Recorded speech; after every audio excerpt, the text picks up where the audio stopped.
The parliamentary audit of government ministries and agencies continue, the source of friction among rival parties this time on Monday. Energy policy, a possible interest rate hike, and power abuse cases under the previous administration. Kim Min-ji has the latest from the National Assembly.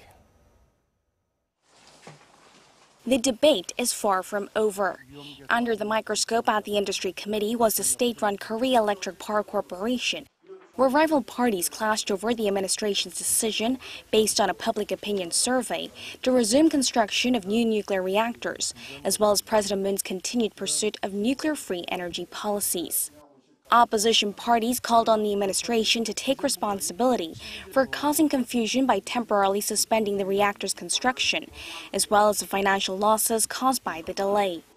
The ruling party rejected that accusation, saying the process was a good opportunity to communicate with the public about government policies. Another point of contention was whether there will be a spike in energy prices. To this, the head of KEPCO said there are few factors that will lead to a rise in power bills over the next 5 years. At the Finance Committee, it was the Bank of Korea's turn. With mounting speculation that the BOK will raise its key interest rate, rival lawmakers questioned whether the economy can handle a hike. Last week, the central bank raised its growth outlook for this year to 3%, adding that the conditions were becoming ripe for a pullback on monetary easing. Lawmakers pointed to a string of uncertainties, such as geopolitical risks, pressure from the U.S. Federal Reserve's possible rate hikes, and the heftier burden that would be put on borrowers. The BOK governor said that an adjustment will be made when the economy shows it's recovering steadily and when inflation meets a target of 2%.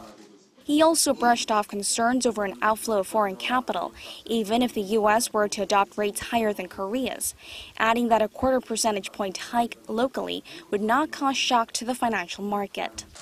At the Judiciary Committee, where Seoul's prosecutors' offices were under scrutiny, lawmakers traded barbs over irregularities under the previous conservative government.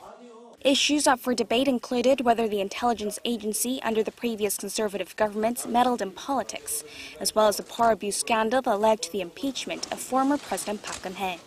Kim Min-ji, Arirang News.